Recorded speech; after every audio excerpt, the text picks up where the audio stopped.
Oke, sekarang aku udah nyampe di Tegalalang. Langsung aja ya, kita menuju nggak tahu deh. Jadi ini kita bakal menuju kemana, tapi mbaknya nganterin ke suatu tempat. Kemanakah itu? Oh, ternyata melihat luwak. Jadi luwak itu ternyata galak loh guys. Dan gak cuman luwak doang. Kalau ada luwak, pasti ingat kopi luwak. Jadi di sini sama mbaknya dijelasin gimana sih proses kopi luwak itu. Nah, ini luwak-luwaknya jangan dipegang ya, karena luwak itu agresif dan bisa menggigit loh guys.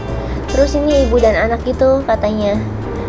Nah, luwak itu sukanya kopinya Arabica, karena kalau biji Robusta rasanya lebih asam daripada Arabica.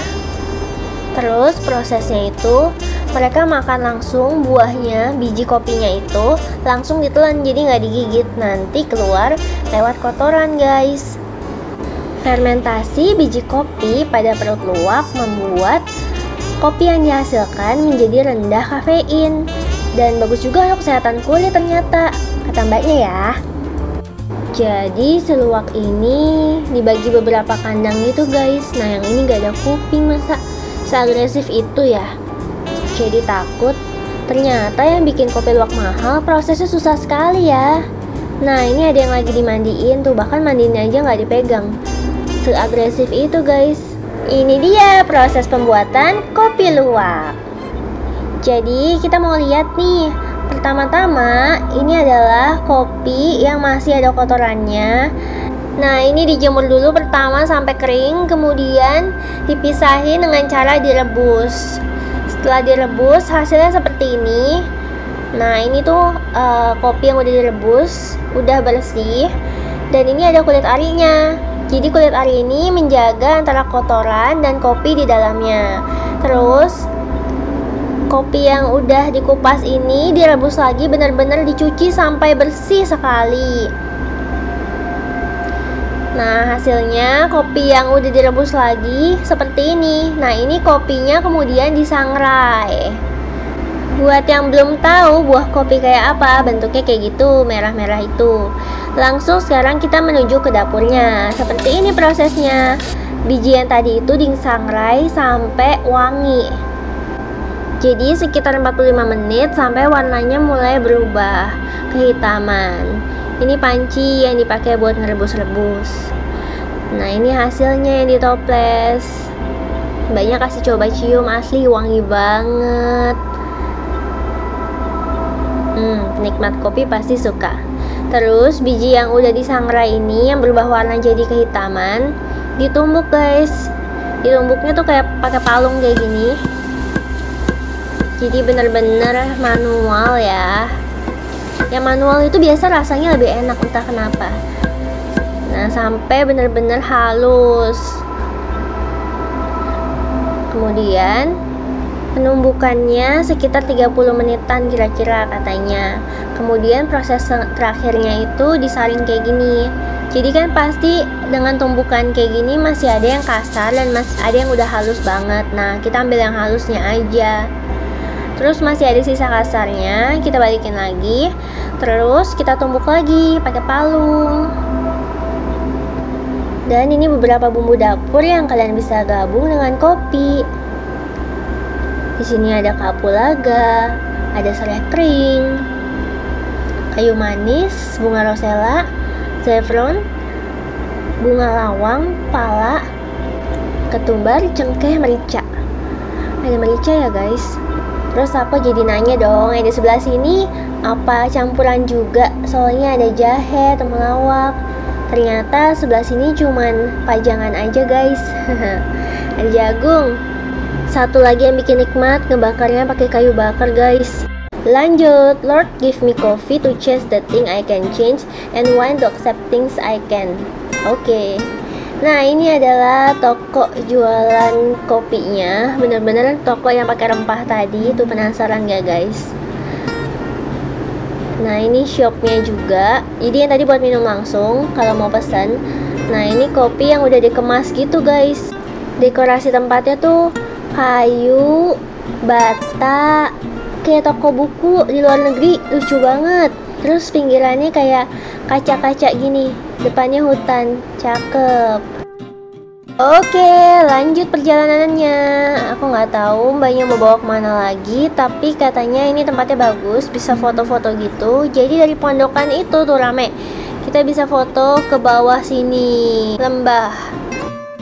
Jeng jeng, udah ada di pondokannya. Jadi ini di lantai 2 pondokannya, kita bisa duduk minum kopi sambil ngeliat keindahan di bawah. Tegalalang, sawah-sawah membentang. Nih, tuh serem banget sih. Bawahnya langsung ke sawah-sawah gitu, kaca. Karena belum pengen minum kopi duduk-duduk, jadi sekarang kita menuju ke aktivitas outboundnya dulu. Di sini guys, dianterin. Terus di sini kalian lebih baik pakai sepatu, jangan hak tinggi ya, karena jalanannya naik turun gitu. Nah ini dia, ada sewa gaunnya juga loh di sini, karena banyak yang ngelakuin pre-wedding photoshoot di sini. Nah itu dia, itu ada kayak ayunan gitu, ada beberapa jenis ayunan, swing namanya. Ada ayunan keluarga yang di sofa. Terus ada yang ayunan yang tingkat medium sama yang tingkat yang nakutin. Langsung mengarah ke sawah gitu ngayunnya, nggak main-main.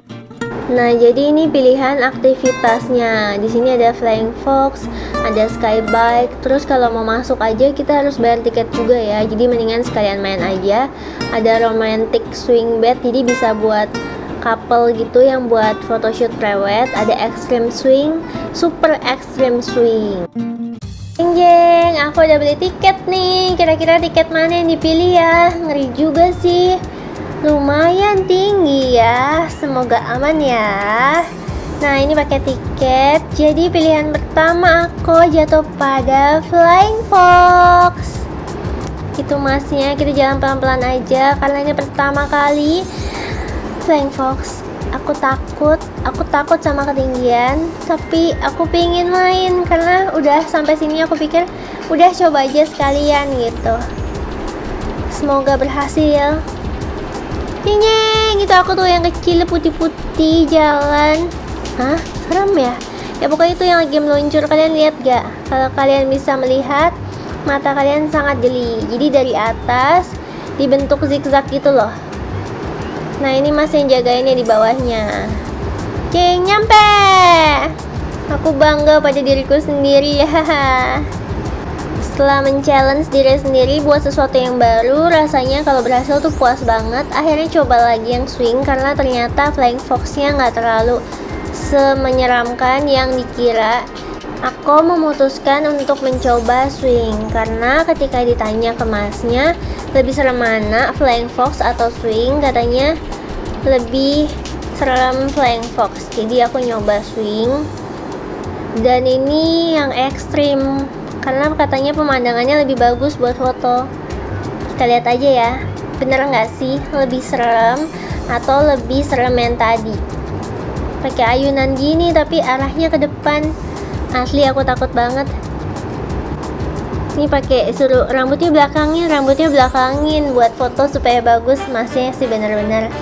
Nih lihat muka udah tegang abis.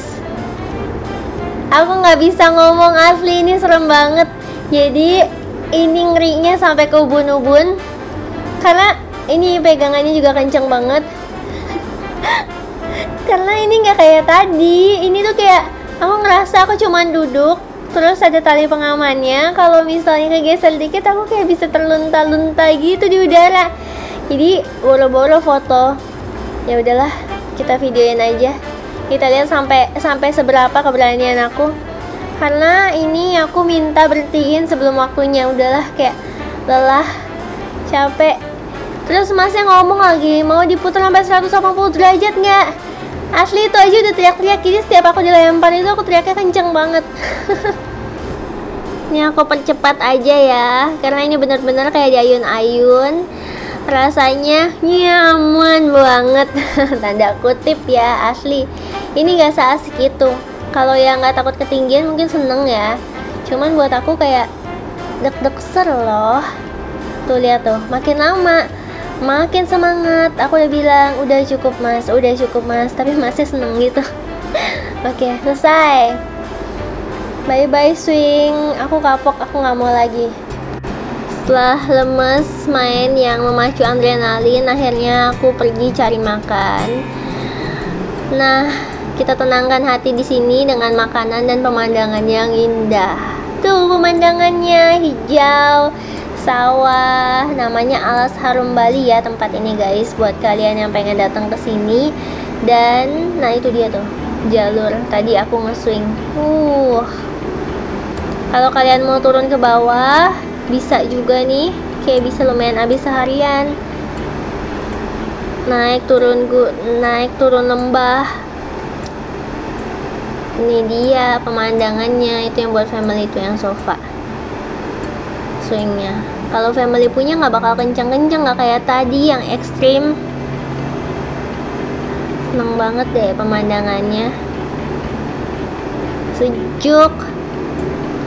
Nah, pesanan makanan aku udah nyampe, pizza dan orange juice. Aku seneng banget sama orange juice. Nah, itu kalau pasangan kayak gitu guys, tuh berdua. Kalau berdua nggak takut kali ya. Selamat makan. Kita harus mengisi energi setelah kehilangan energi, teriak-teriak dan ketakutan. Aku suka sama tekstur pizzanya. Jadi pizzanya itu garing dan rasanya juga nggak terlalu medok, jadi enak buat dimakan. Kalau kita habis hiking atau habis aktivitas outbound, paling enak makanan yang kayak simple banget buat dimakan. Dan jus jeruk itu nikmat banget kalau di cuaca yang bermatahari kayak gini dan kita habis aktivitas. Pindah ke kegiatan terakhir, dan pastinya setelah tahu history of kopi luwak dan cara bikinnya, aku penasaran untuk mencoba rasa kopi luwak itu dan kenapa harganya bisa mahal daripada kopi biasa. Langsung aja kita coba. Dan salah satu ciri khas cafe ini banyak pajangan motivasi ya guys. Si kopi udah dateng. Nah ini dia kopi luwaknya, berbusa gitu. Ini ada gulanya, ditambahkan sesuai keinginan. Terus kita coba deh. Rasanya nggak terlalu medok gitu. Jadi bau kopinya tuh nggak sekuat yang biasanya kalau kita minum kopi. Kalau aku sih jujur lebih suka kopi yang biasa ya, yang kafein biasa aja gitu.